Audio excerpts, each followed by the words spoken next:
Our first question comes from Ralph Terry, who writes, "Greetings, AMC Movie News. I love the show since I first saw it. Keep up the good work." Thank you. My question is about the upcoming Star Wars films. I know that John has said many times that J.J. Abrams doesn't really have to go to the expanded Star Wars universe as source material because the only actual films count. My question is, would that be a huge mistake?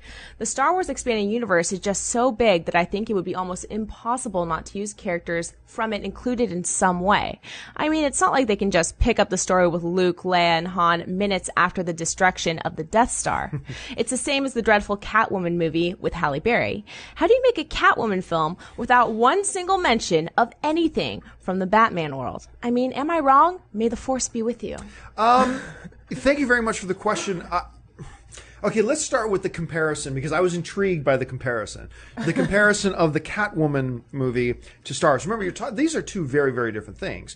In the Catwoman world, we've only seen Catwoman in the Batman universe. In Star Wars, we've always had two separate realms. We've had the movies and the expanded universe. Now, by expanded universe, for those of you who don't know, what we're talking about is comic books, novels, cartoons, things that aren't officially a part of the movie universe, but they're kind of are in a way, because, hey, it's a Star Wars novel, and Luke and Leia are in the novel.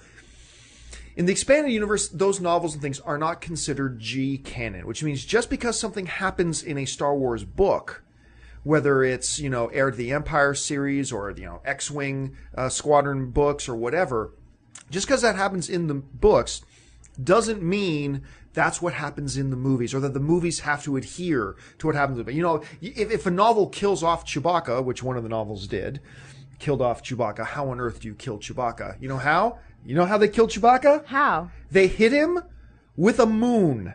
With a moon? I'm not kidding. That sounds like I'm making it up, but I'm not. They hit Chewbacca with a moon. Like a moon of a planet. Yes. What planet? They smacked a moon into Chewbacca. Wait, was he on the planet? He was or the on moon the was He was on the planet, that? shaking his arms as the moon comes down after bravely saving Han and Leia's kids, and they smacked him with the moon. Ridiculous. Now, just because that novel has Chewbacca dying doesn't mean, now the movies can't have Chewbacca. No. The movies are more than free to ignore anything that happens in the books or the cartoons or anything like that, because those aren't true, what they call G-canon. So now that we got that out of the way. Now, there have always been two separate universes, the movie universe and the expanded universe, two separate things, whereas Catwoman never had that, right? So when they first came out with the Catwoman movie idea, I was actually intrigued. Well, first of all, because you had an Academy Award-winning actress in Halle Berry playing it. But beyond that, the idea of a standalone, separate from Batman, origin story of Selina Kyle as Catwoman fascinated me. I thought, yes, you can do this. Be cool if maybe later on you can tie it in. But I think this is a really cool idea. What I didn't think was cool was calling the movie Catwoman and then not even having it be Selina Kyle. And she's not just like one of the world's greatest cat burglars. She's actually imbued with the powers of the ancient feline Egyptian goddesses. Look, there were a lot of problems with Catwoman. The fact that it didn't have Batman in it or any of the characters wasn't really one of the big problems. But okay, getting back to now the main part of your question about, would it be stupid? Would it be crazy to not include elements from the books? I don't think so. I mean, look, just because the books aren't beholden, or the movies aren't beholden to anything that happens in the books, like I said, just because they killed Chewbacca in the books doesn't mean Chewbacca is dead in the movies. Just because they don't have to adhere to things that happen in the books doesn't mean they're not free to incorporate elements of the books if they so choose. Mara Jade is a very popular character in the expanded universe. Just because the books don't need to use her doesn't mean, or the movies don't need to use her, doesn't mean that J.J. Abrams and crew aren't free to use her if they so choose. It's all about what will fit the story that J.J. is trying to tell best. I mean, if you can tell this story and it would work great to bring in Mara Jade, then by all means bring in Mara Jade. She doesn't have to do what she did in the books, but bring her in. If you can, I don't never know how to pronounce Talon Cardi's name, but I just say Talon Cardi.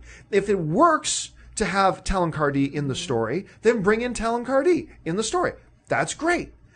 But don't force. What I don't want JJ to do is force elements of the expanded universe, because a tiny segment of the Star Wars fan community, most of us, most of the Star Wars fan community hasn't read the Heir to the Empire, which is really sad. I really wanted Heir to the Empire movies. But there are we, my brothers and sisters, represent a tiny segment of the overall Star Wars movie fan community. JJ, I don't want him to take elements of the books and force them into his movie and into his story if they don't naturally fit in there. J.J. Abrams needs to just make the best Star Wars movie he can, and that doesn't require using elements of the expanded universe. If they can help, use them. If not, don't. Aaron, have you ever been immersed in any of the, for those of us who never hooked up with people of the opposite sex until we were like 35. Have you ever immersed yourself in any of the Star Wars expanded universe? A little bit. We were growing up, my brother and I kind of got into that, and we read some of them, like the Young Jedi stuff. And I feel like it's not a mistake to ignore what happened in the books, but I think that it's a really great opportunity to mine for material and to incorporate characters, kind of along the lines of what you said. So no, I don't think it's a mistake per se, but I think that there's a lot there, and there's so many books. So many books. They have so much stuff that they can which creates a problem, draw from. though, right? The more books you have, because then you get conflicts and this and that. Yeah. So, but I think you're right. There is an opportunity. The movie does represent an opportunity to mine some of that material. Mm-hmm. All right.